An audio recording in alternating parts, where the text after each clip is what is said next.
I'm Jim English. I'm the Vice President for Finance at Calvin, and I'm part of the Financial Services Office. Within the Financial Services Office, we take care of all the payments that students make. So tuition payments, room and board payments, payments for other costs that might come up.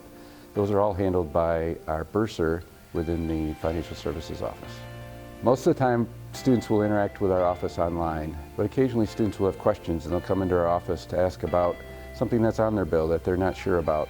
Or maybe they want to give online access to their parents, and then they can do that by talking to someone within the Financial Services Office. Your bill from Calvin is going to be separated into two different parts. There's the tuition and room and board bill, and there's also a miscellaneous bill. The miscellaneous bill is really something that happens when you incur charges around campus. That might be from the campus store or other things that happen, like buying tickets to go to different events. You can access all of this through the Student Payment and Billing Center, which is on the Calvin website. A lot of times students will get confused between the Financial Aid Office and the Financial Services Office. In Financial Services, we're dealing with billing and tuition and a lot of things related to the cost of attending Calvin. In Financial Aid, they'll be able to help you with other things like grants, scholarships, and financial aid that help reduce the cost of attending Calvin. What you can do now is go to our online website and set your parents up to be authorized users. Additionally, you can look into setting up a payment plan. You'll want to watch for emails from us later this summer in July or August, which will have more information on your tuition bill. And if you have questions, don't hesitate to contact our office. Hi, my name is Sarah McGann, and I'm a financial aid counselor at Calvin University. We are so excited to have you with us this fall. In financial aid, you can think of three different things: scholarships, grants, and loans. Students will use those three different types of aid to cover their tuition, room and board, and other educational expenses.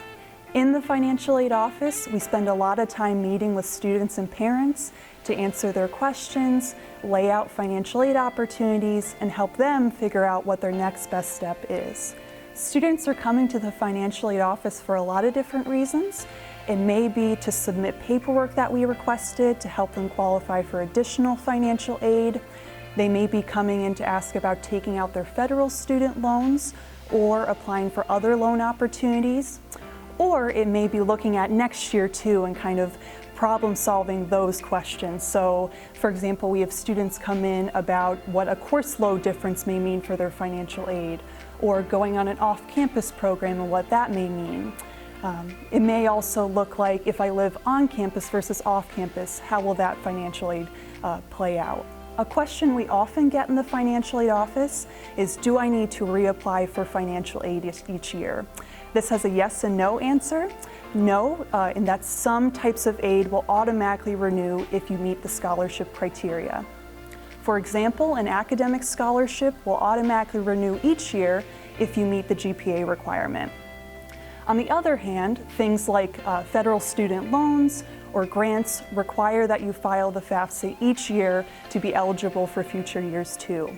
If you expect to receive an outside scholarship in the coming months, please be sure to report that on your self-service page that can be found online on Calvin's website. That way we can add it to your financial aid package and send you a revised package with updated numbers and out-of-pocket cost. Another type of aid you'll want to apply for each year is our named scholarships. That does require a new application to be submitted each year to be considered for new or different scholarships as an upperclassman student. In previous months, you likely filed the FAFSA to qualify for need-based aid. That FAFSA looked for 2018 tax and income information to be filed. You may find now that financially things may look differently for you and your family. If that's the case, we recommend submitting the Special Circumstances form. It's a way to update your FAFSA with new information that may qualify you for additional aid. Though it can qualify you for additional aid, it's not guaranteed. However, we definitely recommend submitting it if it's relevant to your family and their financial situation. My best piece of advice would be, please check your emails. If we're emailing you something, it's likely we need documentation or some follow-up on your part to qualify you for additional aid. We won't bombard students with emails, so please be sure to read your emails, check your emails, and respond as soon as possible. Our goal in financial aid is always to optimize your aid and help you qualify for as much as possible. Regardless of the question you have, whether big or small, feel free to stop by the financial aid office. You can schedule an appointment with us, or if you find you have time in between your courses, feel free to drop in and a financial aid counselor can meet with you.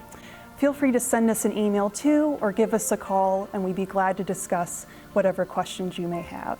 We are so excited to have you this fall, and we can't wait to welcome you to campus in August.